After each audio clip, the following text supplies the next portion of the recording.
Hello and welcome to Overthink, the podcast where two friends, who are also philosophy professors, leverage our long-term friendship into a hopefully engaging podcast for anyone and everyone. I am David Peña-Guzmán. And I'm Ellie Anderson. David, back in spring 2021, we did a podcast episode on friendship, but very few people listened to it. This is back when we were a baby podcast, less than a year old. But moreover, it was about friendship during COVID. It was part of a series we did on relationships during COVID. And so that's dated the episode quite a bit. I feel like nobody wants to relive that time. And if you are sitting there being like, okay, pandemic's not over, like this podcast might still be relevant, let me just say the numbers are telling a very different story because nobody is downloading that episode. Yeah, count me among those who don't want to relive that episode as well. But I mean, since then, a number of people have asked us for an episode on friendship. And so obviously, there's a lot to say about this concept, and I feel like the time has come for us to do an episode on the topic that is just about the topic without qualifiers. But hey, if you want to relive what it was like to be friends during quarantine, go and check out that episode. It has some great content. Yeah. For today, though, we were sort of like working through some of the troubles we were having with friends during quarantine as well, like on that episode. I really love that episode. And we talked to our first ever Overthink assistant about it on that episode and like about how friendship was changing for students during college. So shout out to Anna Koppelman. Highly recommend. But yes, you're right, David. The topic was not exhausted with that friendship during COVID episode. So we are revisiting and doing a general episode on the topic. Yeah, a general episode, but as a way of broaching that general topic, maybe we can begin with the concrete, which in this case is us, Ellie. Okay. We are, after all, friends. They say out there that we are friends. Except the people who think that we are partners. And I'm like, you've never listened to our podcast. But like, people think we're a couple. This long-standing conspiracy theory. I know. So yes, it makes sense for us to begin with the local and then go global from there. Yeah, we'll throw listeners some parasocial bones as we get into the topic. What do you want to say about our friendship? Oh my God, I have to go first. Fine. I mean, we began as friends. We met in grad school. And then fast forward a few years, we decided to take on this public scholarship intellectual project, Overthink. Yeah, it wasn't just a few years. It was 9 years that we were friends before we started doing the podcast. Yes. I know, it's time flies. And, we've had some lows in our friendship in the sense of like, we've had to navigate tensions. We've had to work through difficulties. We've had to figure out how to approach this project collaboratively. But we've also had some really amazing highs, this shared sense of growth. Overthink is a collective accomplishment that grows out of our friendship. So we can point to that, right? It's our baby. It's our friendship baby. And so our friendship has been expanding. It has been tested. It has evolved. And I would say that it has evolved into a kind of friendship that is simultaneously intimate and personal, which is a typical way of thinking about friendship. But it's also a philosophical friendship that is sort of united by ideas and philosophical discourse and conversation. But then because of this project, it's also an example of friendship at the workplace because we're co-workers now. Exactly.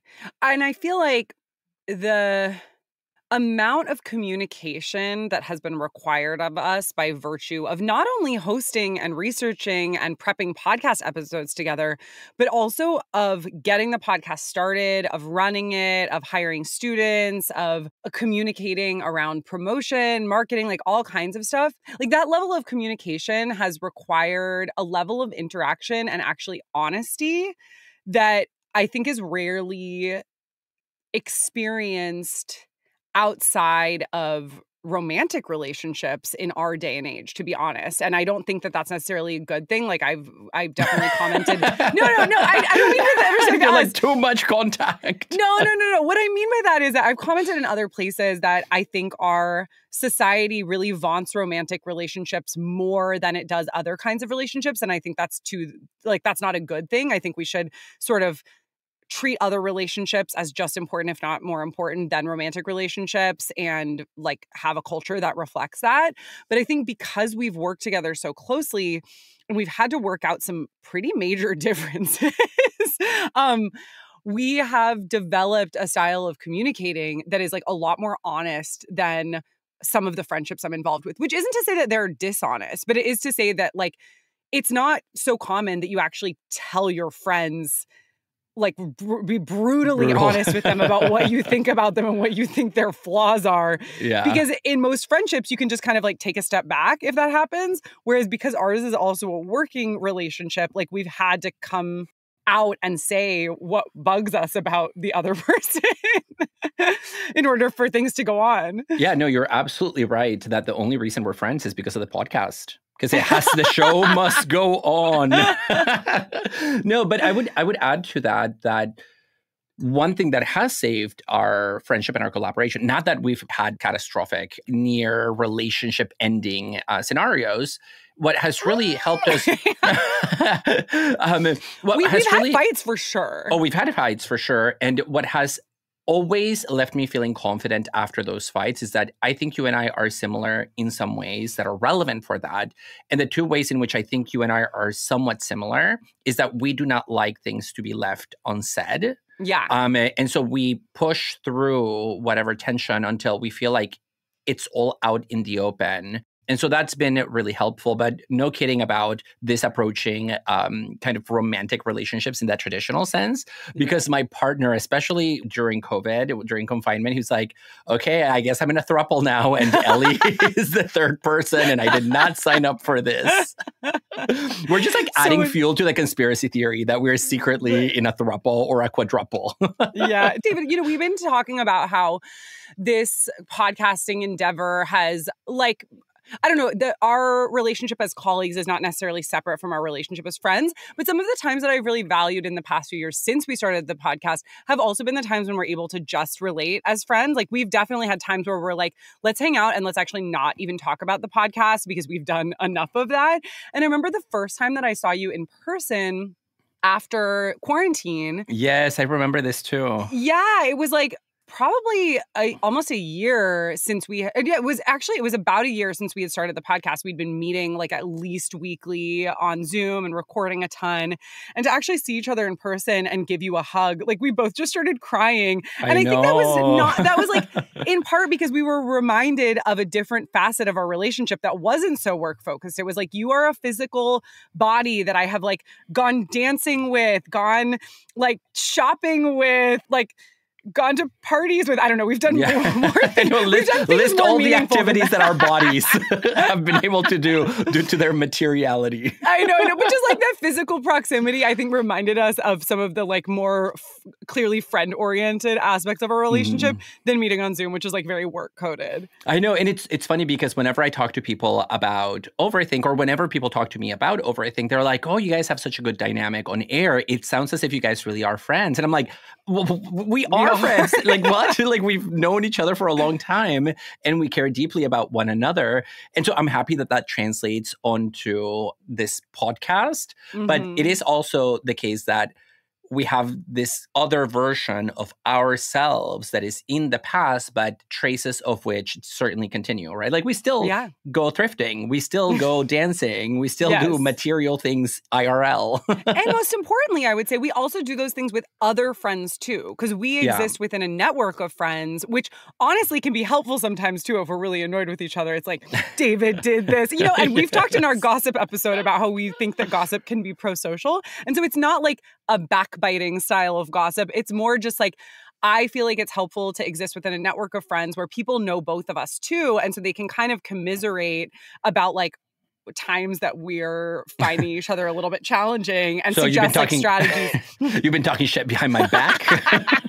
I mean, when you said that you were in a throuple with Rabi and me, I know that means you were talking about me. But I actually think that that's like fine and okay and to be expected, right? Of course, friends talk about each other when the other people are not around. And like, that's not That can be useful Yeah, and of course. pro-social. There's like a nefarious form of that, not to like rehash our gossip episode. There's also a reparative form of that where the friends come in as a way of either navigating or just providing support as the tension resolves. But, lest we give people the impression that we're like constantly bickering and fighting, like we actually do really enjoy each other's company. And, we go out of our way to try to see each other whenever possible, even though we live in different cities. But definitely you are the person that I see most regularly, aside from my romantic partner. Yeah. And we talk about each other probably more to our friends than vice versa. Yeah, totally. And we like deeply, profoundly respect and care for each other. I love you, David. I love you too, Ellie. It's like, this has become like live therapy. Today we are talking about friendship. What does it mean to be a friend? How many friends can a person reasonably have? And what are the benefits of friendship?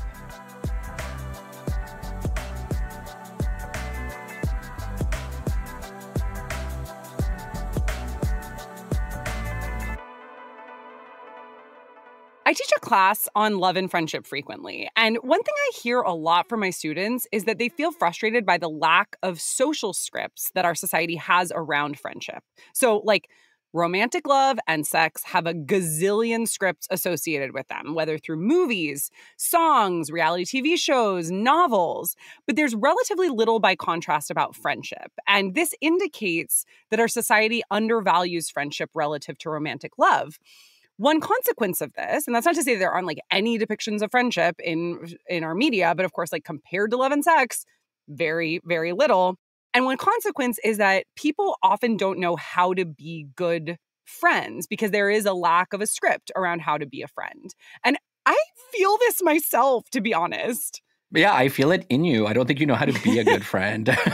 No, I mean, I oh feel my like, God, don't make me cry. No, you're a wonderful friend. I also feel it in my life. And just think about all the things that we don't have scripts for in connection to friendship that we do in connection to sex and romance. We don't have a friendship talk with new acquaintances. Like, are we friends yet? Like, what's our status? Because I need to update myself on Facebook. Oh my God, you're so right. Every friendship is just a situationship.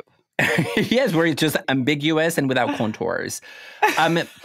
We also don't know. The first one is kind of funny. This is, I think, really important.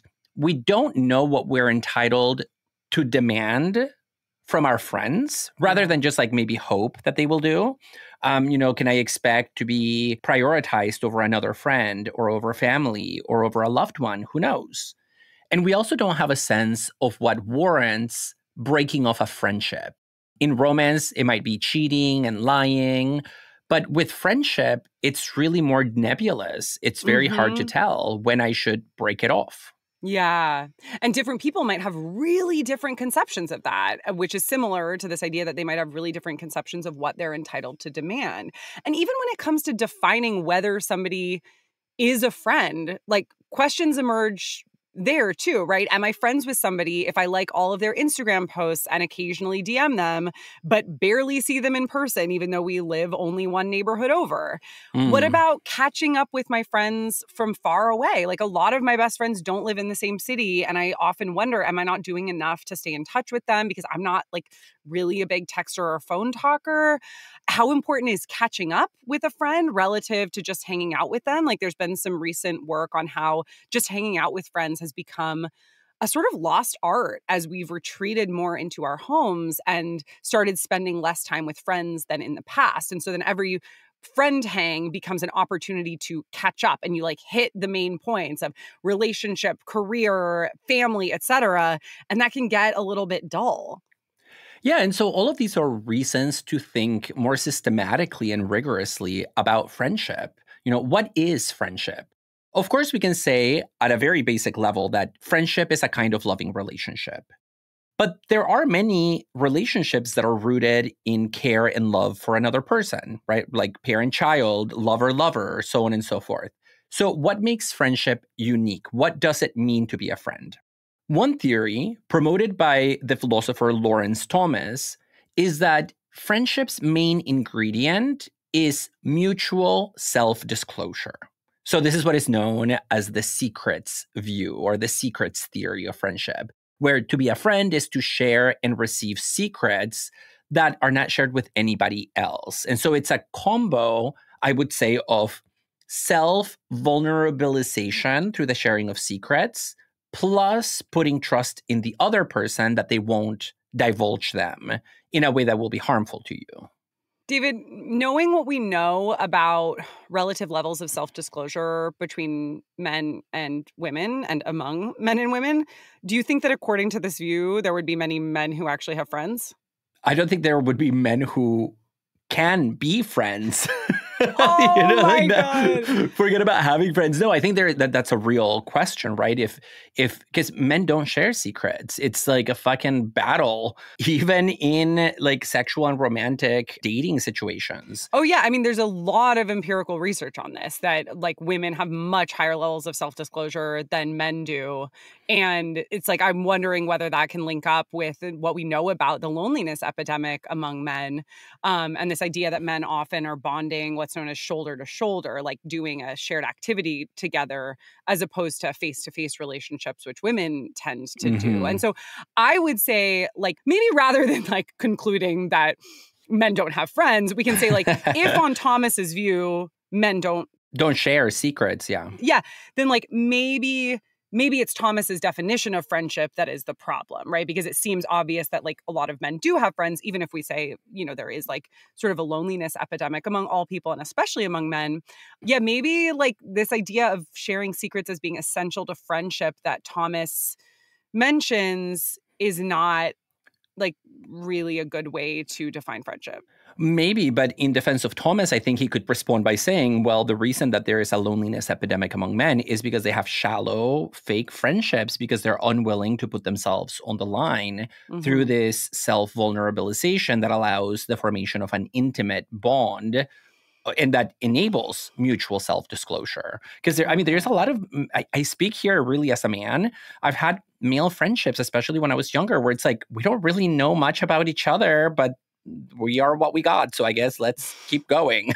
Yeah. If you're like a middle school girl making a new friend, you better believe that there's going to be a ton of disclosure of secrets that then might come to bite you in the back, depending on So that's where the trust issue comes in. Yeah. But your point is nonetheless well taken that maybe we do not want to entirely equate or reduce friendship to just secret sharing and self-disclosure.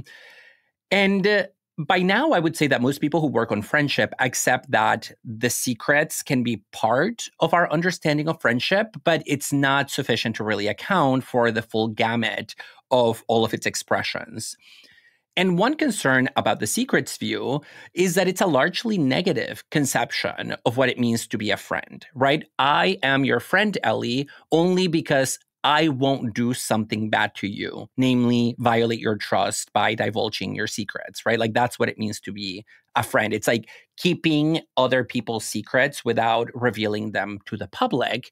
And so it's almost exclusively negative. And I think many of us would want a more positive theory of friendship where our friends are not just people that are there as a sounding board for our secrets or people who are just refraining from harming us. We kind of want our friends to, I don't know, maybe actively want our good fortune. We want them to have goodwill towards us rather than just not being willing to backstab us. This is interesting because at first when you were talking about that, I was like, oh no, well, the secret sharing view isn't a negative view of friendship because it also involves disclosing secrets to your friends, right? But I take your point that when you're thinking about like being on the receiving end of those secrets, it's not just, oh, I will keep those. It's that like, I want to actually foster your well-being too, right? And so it's more than, maybe it's even more than just that a friend has goodwill for us or expresses solidarity with us. I think also key to friendship is this idea that they influence and shape our way of thinking and our way of being in important ways. And so like one thing I like about the secrets view is that it suggests that our friends have privileged access to our inner life.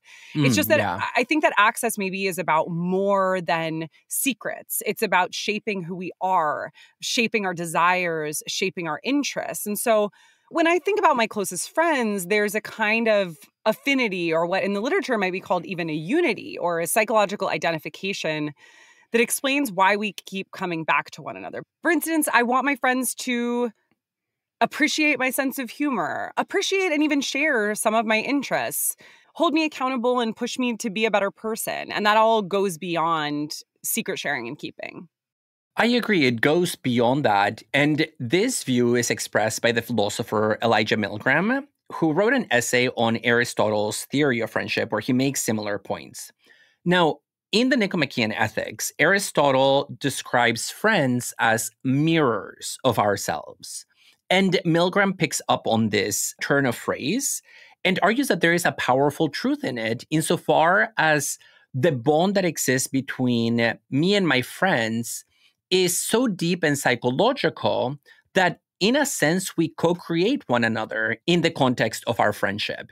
He uses the word procreation to capture this relationship. He says, we procreate one another. Like we are co-engendering. Yeah, co-create is fine. Procreate one another. That's a bit of a strange turn of phrase for me. Yeah, because we make each other who we are. And he goes quite far in this direction, actually, arguing that since our friends make us and we also make them, we are ultimately responsible for the vices and virtues of our friends. Okay, interesting. That's a really bold claim. Yeah, it is a really strong claim. Some of my friends have some pretty serious vices. Yeah, it's because you're a shitty friend. I do think, David, that this leads me to think a little bit about holding friends accountable. Because one of the things that we talked about with our relationship is that in as much as we are also like work partners, we've had to hold each other accountable and really be explicit about what we perceive to be each other's shortcomings. And I have to say, I don't do that with most of my friends. And I sometimes struggle with whether I should do that more or not. Like, I think some of my most valuable moments of self-transformation have come about as a result of loved ones really facing me with issues that they're having with me. And being like, you know what, this is a pattern with you that just doesn't work for me. Whether it's like the fact that I tend to be around 15 minutes late to most friendship-oriented events. And like sometimes that's fine and sometimes that's really not fine. And so I've like tried to really become better about that, or maybe more serious things. But I have some friends that I've known for forever. And like, I definitely have a sense of some of their flaws. And it might be helpful if they knew about those, or at least that like I was aware of them. But I struggle with knowing how, when, or why to bring those up, because it can feel like it's bringing about unnecessary antagonism.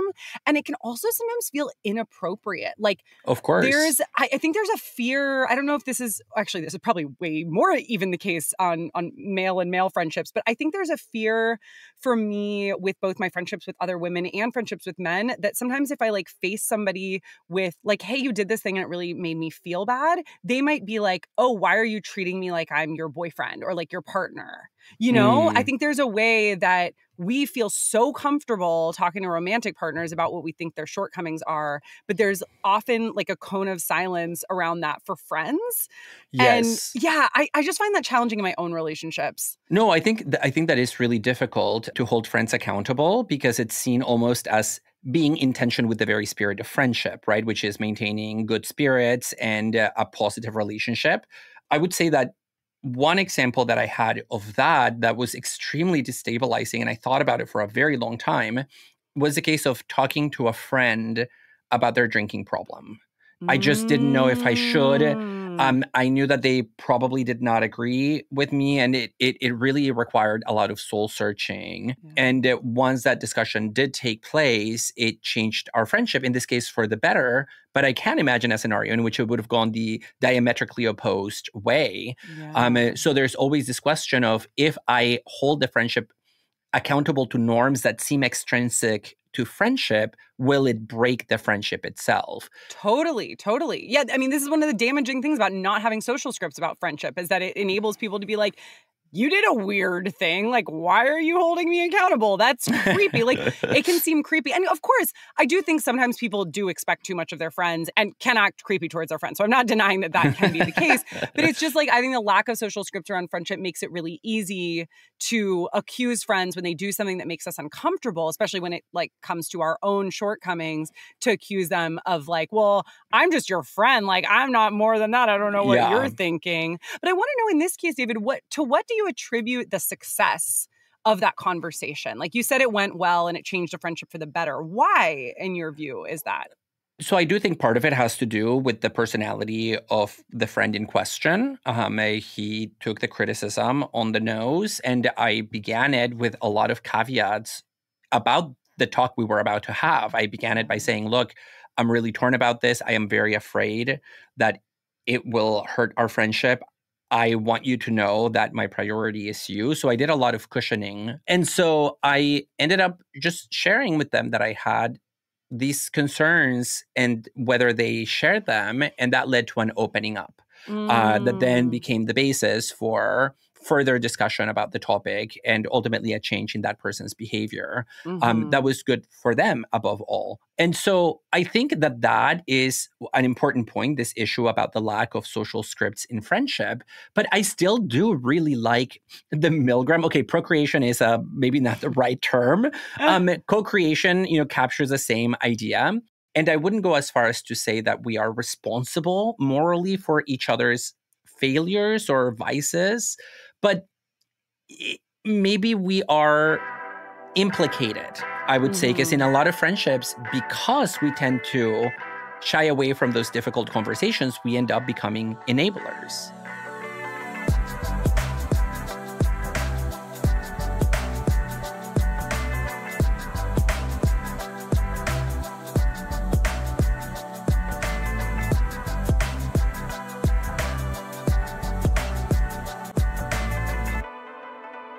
So, David, over the summer, I presented at the Simone de Beauvoir Society conference in Berlin.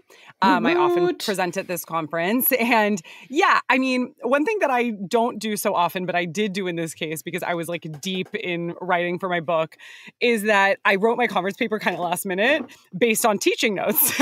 And my argument involved contrasting Beauvoir with Montaigne and Aristotle.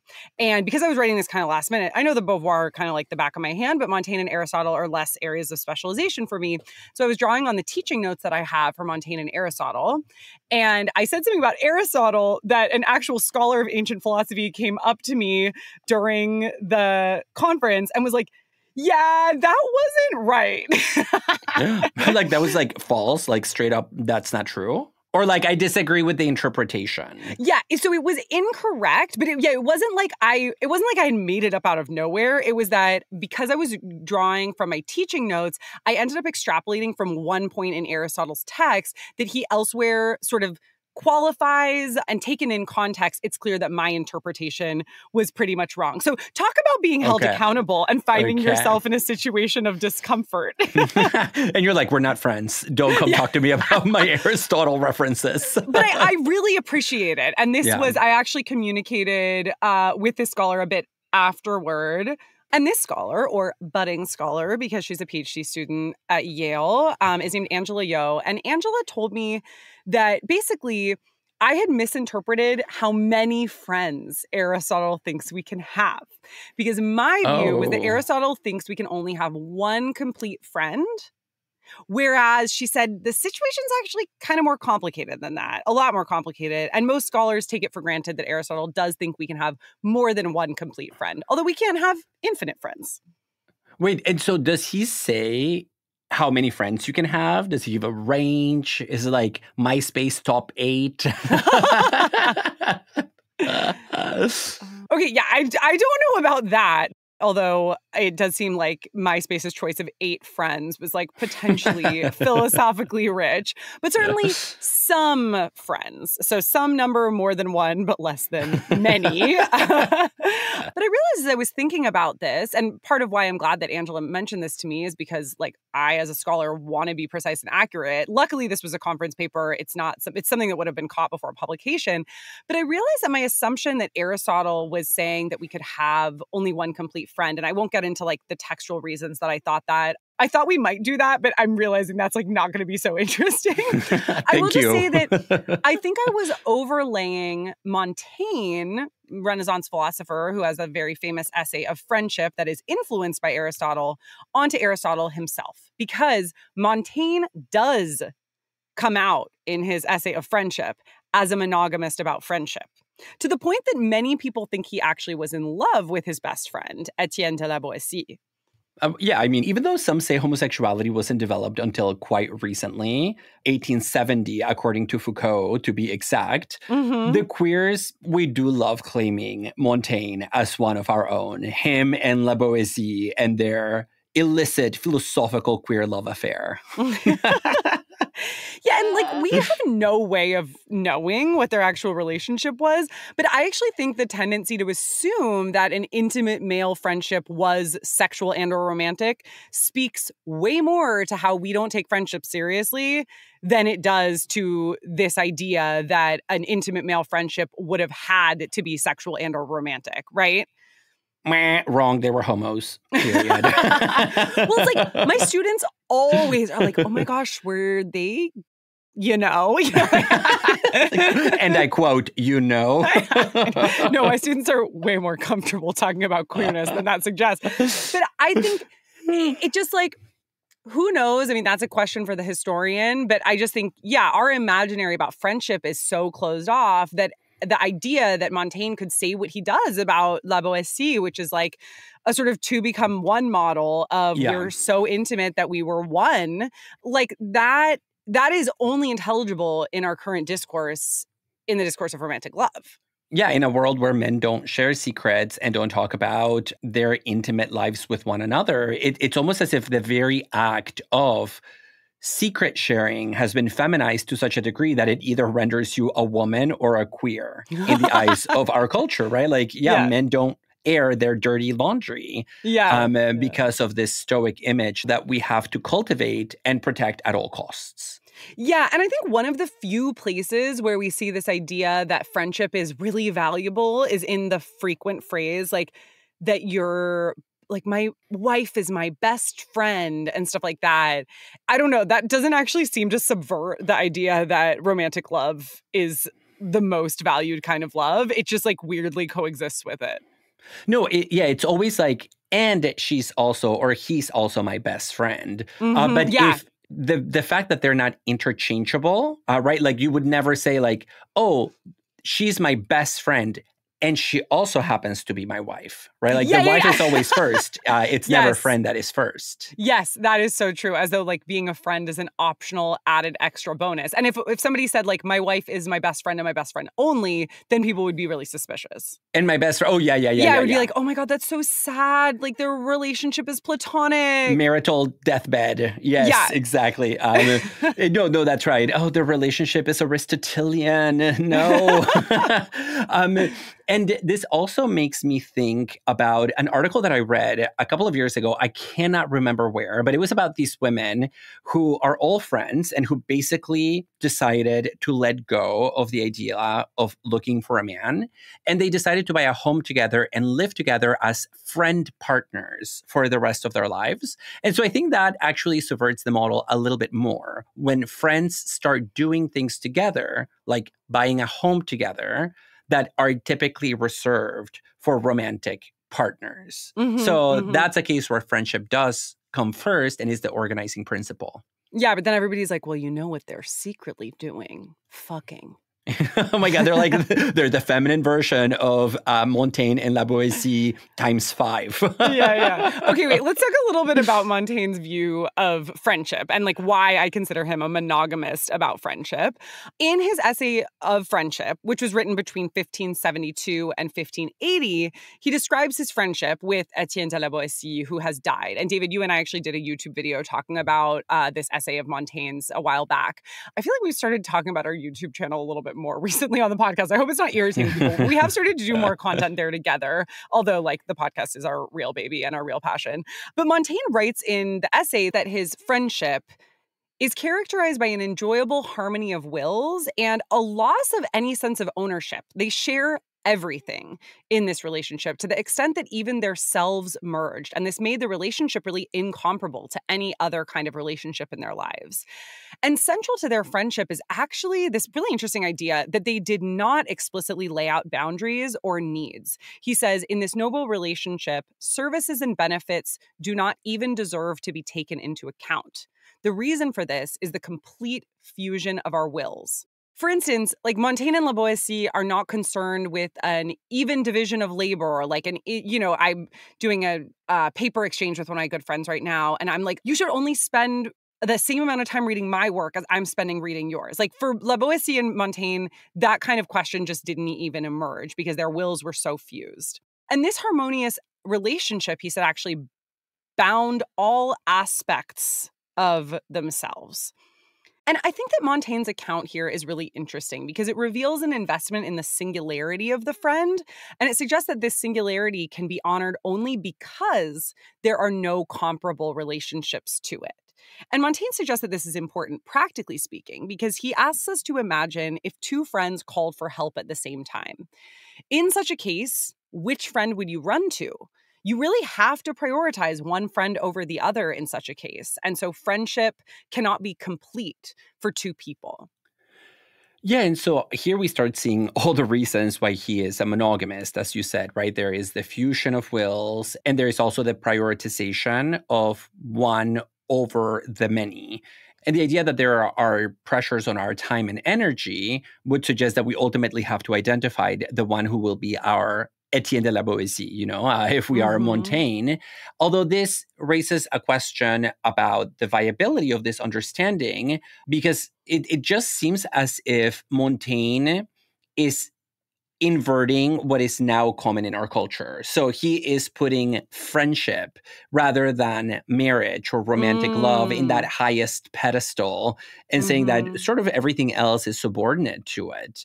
And of course, nowadays we don't think about it in this way, but it doesn't seem as if he has less of a hierarchical understanding of human relationships. I think that's exactly right. And I think that's something that makes his account interesting because we're not used to seeing that hierarchy applied to friendships, but it also could point out a shortcoming because it's definitely not this idea that we should have a more communal way of living. It's like, no, you have your best friend, and like that best friend is the most important relationship to you. They have to, he says explicitly that best friend is more important to you than your spouse. But, we've been talking about how Montaigne really runs with this idea of a complete friend that Aristotle develops. But Aristotle's account in the Nichomachean Ethics of Friendship doesn't pertain just to complete friendship, which, as we've said, can't only be had for one person. That's like more of a Montaigne view, but also can't be had for a lot of other people either. Like it can be had for some. But Aristotle also thinks that there are other kinds of friendship, and complete friendships for Aristotle can only obtain between virtuous people. They're pretty rare, and they also take time. They can't be easily dissolved. They involve caring for the friend for their own sake. But most friendships, of course, aren't like this. Like this is a sort of idealized version of friendship. And so Aristotle identifies two other forms of friendship as well, which we might say are like a lot more common. And these friendships don't involve loving the friend for their own sake and obtaining only between virtuous people. They're friendships of pleasure and friendships of utility. These are Aristotle's two other forms. They're very well known in the history of philosophy. David, what do you think? Like, let's get into friendships of utility and friendships of pleasure. Well, before we do that, let me say that as a person who identifies as not virtuous, I am offended by Aristotle's exclusion of me from the category of complete friendship.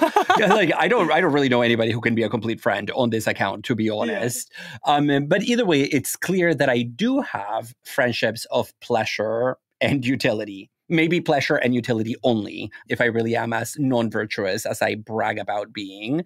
But friendships of utility, according to Aristotle, are the kinds of friendships that we have where we value the other person insofar as we gain some good from them. So they are instrumental friendships, right? For example, I might have a golf buddy or somebody that can give me advice on how to buy a car to make sure that I'm not swindled by the car dealership. Oh, I definitely took advantage of that when I was buying a new car over the summer. And he says really in like a funny moment, Aristotle, that these friendships of utility are found mostly in old people. Like retirement communities in Florida are packed with friendships of utility. This just out from Aristotle. You got to have that buddy for your mahjong game. Yeah, and he contrasts this with friendships of pleasure, where you like the person for the pleasure that they bring you, that you get out of their company or their presence. So what friendships of pleasure and utility have in common is that you don't love the friend intrinsically in and of themselves. Rather, you love them for something that they give you or bring you or provide for you. Again, it's that notion of instrumental value that is operative in both cases. Yeah, but specifically, they have to bring and provide you with pleasure. Otherwise, it would be a friendship of utility, right? Yeah, but what I'm saying, what they have in common is that they are instrumental. Yeah. Oh, gotcha. Yeah. Okay, yeah. Sorry. Yes. And you mentioned, Ellie, that complete friendships, when there is this complete fusion of the will, they're not easily dissolved, right? Because once you're fused, how do you unfuse? Friendships of pleasure and utility are easily dissolved. Aristotle is like, block people left and right. Don't worry, they're just utility and pleasure providers. And of course, in the same way that friendships of utility are mostly found in old people, he says friendships of pleasure are primarily found in young people. No wonder I haven't really stayed in touch with my gay clubbing buddies from my early 20s. This raises the question, though, about whether friendships of pleasure and utility even count as friendship at all. And Aristotle raises this point. He says, they seem like it because pleasure and utility are part of true friendship. Like, so complete friendship, just for what it's worth, includes pleasure and utility, but it ultimately has to do with the good of the friend for their own sake. So it's different. It's not instrumental. But he says these also seem not like complete friendship because they're not long lasting. They may include slander. Slander, I love that. So maybe they're more like acquaintances than friends. Maybe they're like Facebook friends or Instagram followers because of the slander. Wouldn't it be like shocking if suddenly Aristotle on friendship is a really good tool for thinking about social dynamics in the age of the virtual? I don't know that it would be shocking. It would be very overthinky of us. But it is interesting, I think, that the social media that predominate today tend to be ones that are not necessarily reciprocal, right? You follow somebody, but they might not necessarily follow you back, which is not the case for Facebook, where you are like, quote, friends. And so that's the difference between a friend and a follower, right? Online is that a friend, it's mutual. Yes. I think that's right. And I wonder whether that would fall under the category of utility. And then the Facebook friend would be the pleasure because you have the presence of the other profile in your virtual world. One of the things Aristotle says about friendship, though, is that it requires proximity. And in her book, Friendship, which is about evolutionary biology and like that approach to friendship, the author Lydia Denworth talks too about how digital media can foster friendship, but they can't replace proximity. And so I think going back to my question from earlier, like, am I friends with somebody if I just occasionally DM them and like their Instagram post but never hang out with them?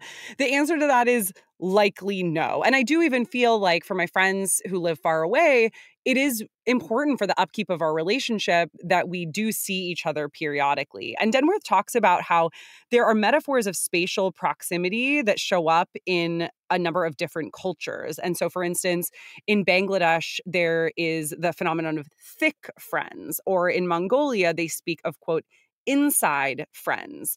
And she says that social network scientists tend to speak more in terms of strong ties versus weak ties. And I think you see that come up in a lot of the discourses around social media today, too. This idea that, like, we have proliferated weak ties. Like, to follow a friend on Instagram is to foster a weak tie, but to follow a friend on Instagram and then also to have, like, an important, meaningful trip with them once a year, that can help. That's like a strong tie, right? Or to go to them in times of need, to rely on them. Well, and I think this also points to the fact that for acquaintances, we have a pretty clear sense of where our acquaintances are, people that we see every once in a while, but don't have intimacy, don't have unity, don't have a fusion of will. On the other end of the spectrum, we have the romantic partner, a kind of fusion of its own in the traditional model. But in between, we have this very vast amorphous domain of friendship where, on the one hand, we want friends to be more than just followers, more than fans, more than acquaintances. And so we yearn for that, we can call it, you use the term proximity, presence, company. People in the literature, as we noted, talk about psychological identification. But then there's a point at which, if that starts turning physical. By physical, do you mean sexual?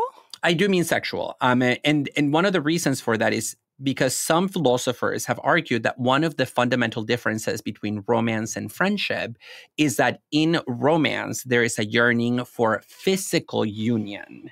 Whereas in friendship, it's purely psychological union. And so our collective understanding of the distinction between romance and friendship seems to be a projection based on the mind-body split. Like, we want physical unity with the body for love, but only of the mind for the friend. Yeah, it probably goes without saying that I really disagree with that conception. Very common view that romance is friendship plus sex. I don't think that's the right way to think about romance at all, nor do I think the right way to think about friendship is as, like, intimacy minus physical touch, especially because there's been the rise of attention recently to fuck buddies, friendships. Like, well, that's what it is, friends with benefits. That's not what I was gonna say. Oh, although, sorry, like, there is that. There certainly is that. But no, there's been the rise of friendships that involve more physical touch too, like more cuddling or, massages, like closeness and intimacy. But yeah, friends with benefits. Oh my God, I have way more to say about friends with benefits than we have time for here. Let's just say I think that there are reasons why they often don't work for people. And those reasons have nothing to do with the fact that you can be friends and also have sex with somebody. I think that is totally compatible. It's not like, I don't think the reason friends with benefits often fails is because, like, we all secretly want to be in romantic relationships with our friends with benefits. I think, like, it's a totally viable structure, but it's just, like, all too often our confusion around what the social scripts about friendship are, and the way that, like, because we don't have a lot of social scripts about friendship, our romantic and sexual scripts end up kind of seeping in. I think that often leads to the destruction of what would otherwise be fulfilling friends with benefits situations. Yeah, and our feeling of ambiguity in those situations also speaks very loudly to the extent to which we deep down sometimes, we've internalized those scripts about what it should be, right? And the natural evolution of our relationship. Because when I was in grad school, I did both of those things. I had friends with benefits, and sometimes I'd be like, oh, is this maybe going to become something? Even when the friend with benefit relationship was perfectly great. Yes! Sometimes I would, like, think about it. And on the other side of that spectrum, I went to a couple of radical fairy cuddle piles. Oh, I remember that. Yes. And I was like, oh, this is just like friends cuddling in a pile. And then I was like, is this turning into something else? What's happening? It didn't. It didn't. But it's almost as if I couldn't think it on its own terms at that time. And I expected to become something else. Yeah. And so that, of course, revealed more about my own thinking than about the situation itself. Overthink is a self-supporting, independent podcast that relies on your generosity. By joining our Patreon, you can gain access to our online community, extended episodes, and monthly Zooms. If you'd prefer to make a one-time tax-deductible donation, you can learn more at our website, overthinkpodcast.com. Your support helps cover key production costs and allows us to pay student assistants a fair wage. Friendships, especially genuine ones, add a lot of value to our lives. And in an essay on friendship, Francis Bacon talks about some of these benefits, beginning with the emotional ones. He writes, this is a quote from his essay on friendship, "A principal fruit of friendship is the ease and discharge of the fullness and swellings of the heart." To make sense of this claim, he uses medicine as an analogy. In the same way that sometimes our organs swell and need to be discharged of various liquids in order for us to return to health, so too our emotions swell, and when they are trapped inside of us without an outlet, they rot and make us sick. And friendship is what allows us to release that sickness of the heart. Oh my God. This is so right to me. I'm just going to say, okay, so I'm really excited that we're talking about the Bacon because I'd never read Bacon's piece on friendship before. I was like thinking maybe we talk about Emerson of friendship, but we'll do that for the bonus. So if you're like, where's Emerson the friendship episode? That's where he'll be. But I think Bacon's really interesting because Bacon is actually like a less common reference than Ralph Waldo Emerson on this notion of friendship. But I really enjoyed this essay that you had us read. In relation to what you just said, David, I'm thinking a little bit about two of my very dear friends, both of whom are philosophers, Jessica Locke, who's been on the podcast ages ago, and Roshni Patel, also a friend from grad school. And Jess and Roshni and I are like dear friends. We each have our own kind of dyadic relationship, but we also like are definitely like a friendship triad. And I was thinking about them as you were saying this because they're people that I text about like despair over the state of the world and drama happening within my family and anxiety that I'm feeling over my work. And I feel like whatever the challenges I'm experiencing in my life, like they're people I can communicate with to help ease that. And sometimes that is via text because Roshni lives in Chicago, Jess lives in Baltimore, I'm in LA. But then like when we actually all get together, oh my gosh, so much joy, so much easing of the swellings of the heart. so much discharge of the fullness of the heart. Especially because it's three women. That sounds so gross. Okay. Oh my God. Okay. No, but talk about physical. No, but I mean, this is very similar to that secrets view, right? Like where you just outpour yourself to a friend, but it's not quite reducible to it. Yeah, I would say it's different. Yeah, no, it's different, but it definitely has this sense of sharing internal things with one another. Here, there is the emphasis on health, of course, which is the benefit of friendship. But I really like that Bacon takes this to a political register right away and says that this is why it's really hard for people in positions of power, such as kings, to ever have true friends. Ooh. And the reason for that is because the king has to raise somebody to their level in order to be an equal and to be a friend, which would produce all kinds of contradictions regarding the status of the king, who is supposed to be above all else, right? And also about the friend, who is supposed to be subordinate. It's lonely at the top, my friend. Yeah, exactly. And so when the king doesn't have any friends, that medical analogy kicks in. And because they don't have somebody to share their worries and their struggles with, their mind and their body will disintegrate and they will grow ill and they will become bad kings. And so it's a kind of aporia where if you do take on a friend, you lose your status as a king. But if you don't, you become a bad king, which would seem to lead to the paradoxical conclusion that there is no such thing as a good king ever. Yeah, I don't see Bacon as that aphoretic, though, because he says that, yeah, it's really hard for great kings to have friends. He says, like, it's so important to them that sometimes they end up purchasing it at the hazard of their own safety, right? They can end up, like, bringing people into their orbit who will take advantage of them. I think that's definitely a common trope you see in the language of the powerful. But he does suggest that rulers still really value friendship, and so it requires raising others up to their level. And I don't read Bacon as saying that's impossible, just as that's, like, what's required, and it is dangerous for kings to have friendships. No, but it does call into question, again, the status of the crown if there is somebody that is also at their level, right? So that's the issue there. That's the paradoxical element.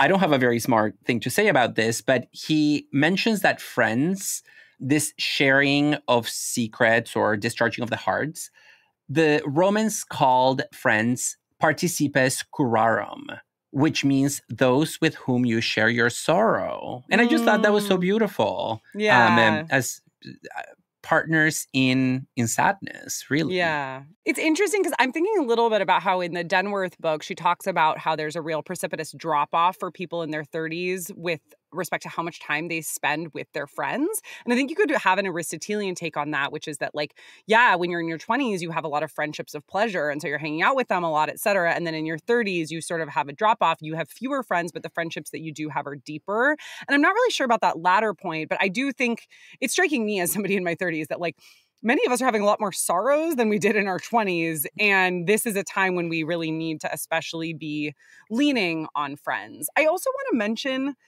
another point that I was thinking about with respect to Bacon from the Denworth book, which is that one of Denworth's main ideas in her book on friendship is that friendship is evolutionarily adaptive for humans. And of course, like, she's drawing this from a lot of work that other people in this field have done on the role of cooperation and human society building. And the idea there is that humans are as powerful as we are because of our capacity to build social connections, and that friendship is one aspect of that. And it reminded me of something Bacon says towards the beginning of the essay, where he says that what distinguishes humans from the beasts is that we are social creatures, not solitary ones. He thinks that animals are solitary creatures, but that humans are not. Yeah, I mean, obviously, I wonder what animals he's looking at, that he doesn't see sociality in animals, like a pack of wolves. Or... I know, not me just like taking Bacon serious on this point. No, but be that as it may, let's continue thinking about the benefits of friendship, according to Francis Bacon. Okay, so Bacon's point in this essay is to identify 3 benefits of friendship. And the first one is the one with which you started this discussion, David, which is the idea that friendship eases and discharges our heartache. Like, it gives us more peace. I think he's right about that. I think that's great. The check. Second one check. The second one I really like, and I feel like this takes us back to some stuff we were talking about earlier in the episode, which is that friendship aids understanding. It helps us support our judgment. And so, like, a friend can kind of set you straight if you are going astray.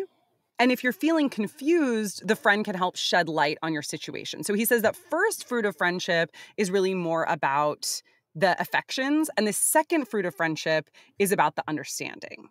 Yeah, and the reason for that, according to Bacon, is because our friends don't share our vanity and our biases. And one of the failures of human nature is that human nature is self-flattering, right? We always paint ourselves in the best possible light. And when we see ourselves through the eye of a friend, we are no longer able to do that. And so friends can sort of clarify and order our interpretation of ourselves by giving us a refracted or reflected vision of who we are. And there is a quote that I really like about this in the essay where he says, "The best preservative to keep the mind in health is the healthful admonition of a friend." Yeah, and I didn't read it so much as just he thinks that we tend to be vain and like our friends set us straight, because he also has this amazing passage about how your friends should gas you up and like how great it is when they encourage you. But I think definitely this idea that they can keep us in check, whether that is like bringing us down a little bit if we've flown too far up, or like boosting us up if we are lacking confidence, is great. And he says this can extend both to friends who give us advice or faithful counsel, but it can also really help the understanding to have friends who don't give us advice. Like, we still get those benefits even in sharing with our friends and bringing our thoughts to light. We can see our thoughts as if from a distance, like just by virtue of airing them to a friend. Yeah, and the point about the externalization of our thoughts, I interpreted really as a point about the value of friendly conversation. So in talking with friends, we order our thinking. So I really come to know what I think in the act of working it out and talking about it with somebody that I consider to be a good friend of mine.